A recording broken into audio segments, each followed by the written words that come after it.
Hello, everyone. I am back to share my insights for the day. And the insight that I want to talk to you about today is my experience in college life and what that was like.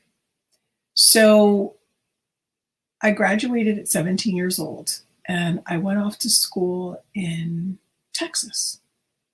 Oh, how I love Texas. And I struggled in school in Texas because it was my first time being away from home. And even though I was like, I just so desperately wanted to be away from home and on my own, I struggled to find connection there.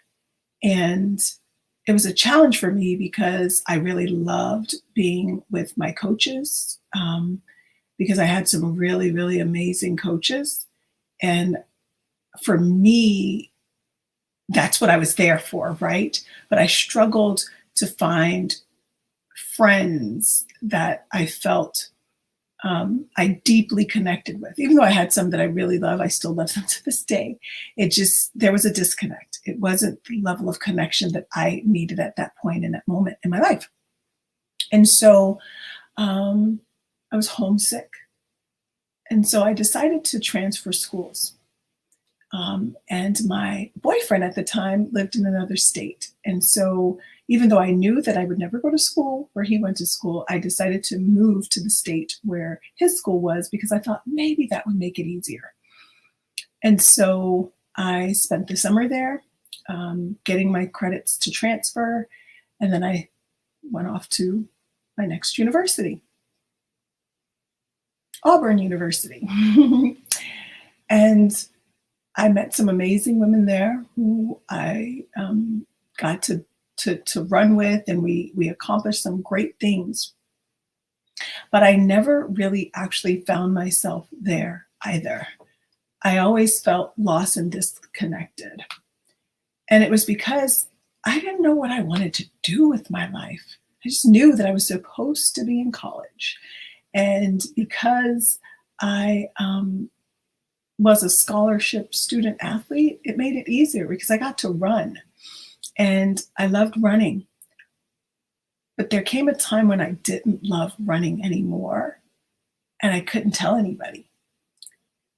And that time came when I didn't know what I was going to do after I graduated from college because I told myself, convinced myself that I was going to be a lawyer and I was going to change the world.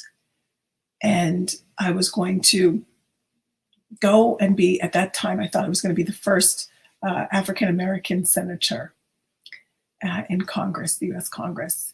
And even though my desire to change the world and to be an agent of change and to be someone who could make a difference, being a lawyer wasn't really my thing. It was just something I thought I had to do. And I think you guys may know where I'm going with this because I spent a lot of time, a lot of years, a lot of energy going after that, only to realize it wasn't who I was. I wasn't connected there. And it didn't work. And so I left and I went back home for a little while.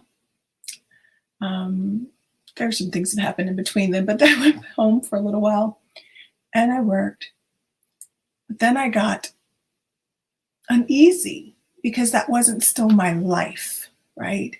And so many different things happened that impacted my life in ways that will come out and be availed in the future because they're not relevant to this story. But then I moved back to Texas because I had this love for the warmth, the energy, the easiness of the people. And I spent time there for a little while. Then I came back to New York again. Not that you ever knew where I had originally come from, but now you know. And in that time frame, when I came back and I worked in marketing and I was doing all these great things and I had my businesses and it was all great, I realized and even knew prior to even being in school, I loved being an entrepreneur. I liked working for myself. I liked using my mind and creating things. And the one thing I didn't have was guidance. I didn't have a mentor. No one encouraged people, especially not young people in my day, to go out and be entrepreneurs. And if they did, you have to go get a loan from the SBA and you have to do all these things. It wasn't this time that we're in now where you literally can come up with an idea and literally bootstrap your way through, or crowdfund your way through, kickstart your way through, Patreon your way through to success. And I went through the process. I went and I learned all of these great things. I worked for some amazing companies with some amazing clients and did some really great things. But I still wasn't living my life based on the vision I had for my life. I was just doing what I thought I was supposed to do. And then about a decade ago or so, I went back to school again, this time to get a master's degree in business administration and finance, because I had spent time working in banking and thought I would love to work on Wall Street because that's where everything's happening. I must go do that because I'm smart. I know that I can compete with the best of them. And I think this would be an awesome thing for me. And so I went and I got a master's degree in finance. And then and I literally did this at a time when the markets were really not so good. And I knew this because I was in the finance industry and mortgages, but I still thought I could do this. And so when the job market didn't turn out the way I thought it would, I went back to school again to work on a second master's degree. And so I am telling you this story because I spent a lot of time, a lot of money, a lot of energy trying to grow my mind and to make myself employable, only to recognize a short time thereafter that I didn't want to be employable. I wanted to be a creator. I wanted to, and even though during those years I did have businesses, I've had businesses that succeeded and businesses that didn't succeed, but I always felt that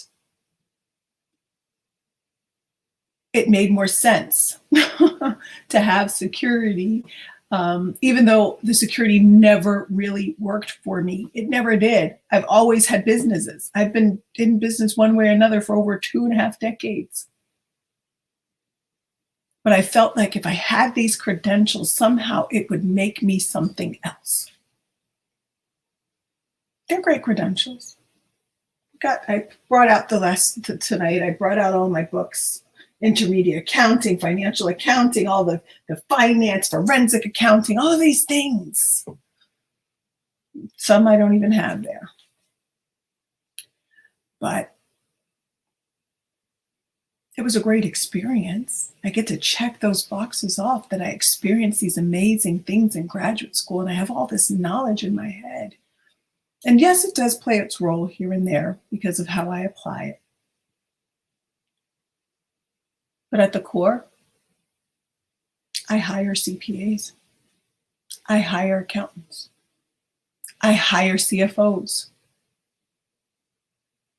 I hire the people that I need to do that work because I'm a creator. I'm a strategist. I like to come up with the big ideas, map them out, and have them executed. It took me a really, really long time to accept that aspect of myself because society didn't encourage that. And so I am having this conversation today because I want you as parents and as young people, parents, give your kids permission to be themselves and to embrace the things that they feel connected to, even if it doesn't make sense to you. Young people, figure out who you are.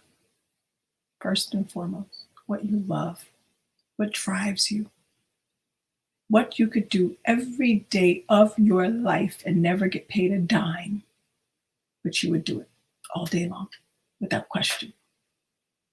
because I promise you, you can find opportunity there. Truly, you can.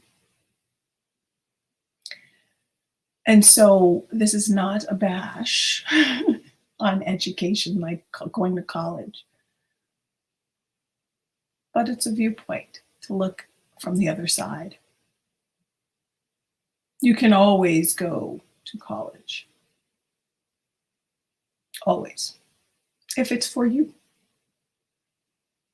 But even when you show up in a university setting, you should clearly want to be there, be in full alignment with why you're there and what you're there to accomplish. Because it's a huge investment, not just of money, but time and overall resources of your life. That's a lot of time and resources out of your life. Make it worth it. Because when you're there doing what you love and what you want to do, you will excel at it. When the going gets tough, you will dig your heels in with dogged determination and perseverance and persistence. But if it's not, it's a lot of heartache, a lot of frustration, a lot of disappointment, and a lot of, I would never call it wasted time, but it can take away so many more years of your life than just the years you spend in those institutions. Trust me. I am witness to it, and I can give you a long, long, long list of many more. So take the time now while you are young and embrace all of the aspects of you. Appreciate you. And demand that others do the same. It's important. And so that's my story for today. It's my experience. Granted, I'm a bookworm and I love it anyway. But not everybody loves that, right? So embrace you. Show up as the best possible you to the world. And parents, encourage them. Support them. Be their cheering squad as they do. I will see you again tomorrow.